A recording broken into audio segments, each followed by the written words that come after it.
E pra të dashur miqtë e mi, përshëndetje të gjithëve, ja ku po ritakohemi sërish me mua Tirona Lilin, pikërisht këtu në kanalin Monitor TV,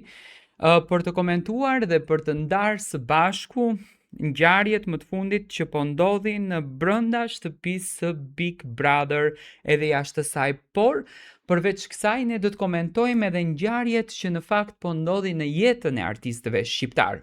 Do të flasim për Luizin edhe për Kiarën. Së fundit, Luizi dhe Kiara kanë bërë publike datën e parë të premierës së filmit Loja e fundit, një film që ka ardhur nga regjia Luizeli, që Luizi domethënë ka treguar dhe atë talentin e tij në këndin e regjisorit, pasi që ishte një film i cili erdhi si mendim i Luizit, u realizua në fakt nga mendimi i Luizit, nga ëndrat e Luizit për skenën dhe u ngjit në skenë. Një film që pritet me shumë dashuri nga i gjithë publiku shqiptar, domethënë ka marrë një vëmendje të jashtëzakonshme. Të gjithë janë rikthyer në, le të themi, në detektiv të filmit, duke u munduar që të zbulojnë sa më shumë rreth këtij projekti, çfarë roli ka Kiara, çfarë roli ka Luizi, si do të përshkruhet natyra e Luizit dhe natyra e Kiarës brenda në film. Kemi të bëjmë me një film deri diku film komedian, domethënë gjithçka që në fakt ka të bën me këtë filmin. Por më së shumti që në fakt po komentohet është edhe një deklaratë tjetër që Luizi e la me pikpyetje, një thashë them që po flitesh e lart e poshtë, një fjalë vjetër popullore thot aty ku ka gjë s'është pa zë. Por në këtë rast, do me thënë, kishte zë për Luizelin që mund të ishte fermer, kryeplak, opinionist, brenda fermës VIP 2, do me thënë VIP 3, më falni. Ferma VIP 3 këtë vit, siç duket, do të moderohet nga Arbana Osmani, e cila do të jetë moderatore e këtij formati, do me thënë si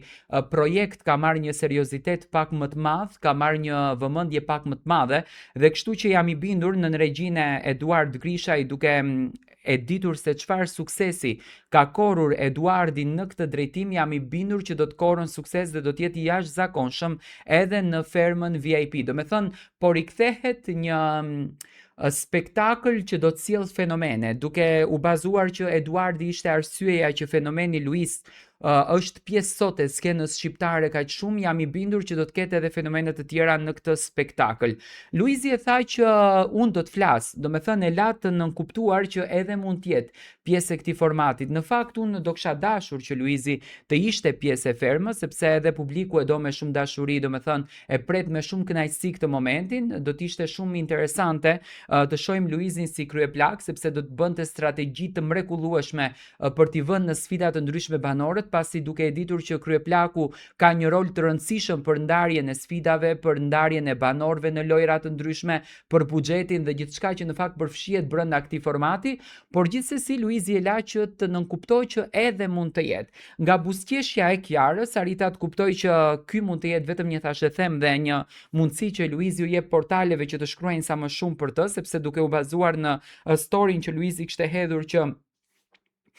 a do të flas apo do të lë të shpifin më shumë dhe të flasin më shumë për mua, nën kupton që nuk do të jetë pjesë e fermës, por dëshira është e madhe që do të jetë. Luizi tha që ka marrur një ofertë, do të thënë ka patur një telefonat, siç duket, nga Eduardi për këtë spektakël, pasi që Eduardi është duke spikatur banorët apo njerëzit më të rëndësishëm të medias, dhe ndoshta edhe mund të bindet duke e parë se çfarë dashurie ka publiku që edhe një herë Luizi të rikthehet në skenën e showbizit në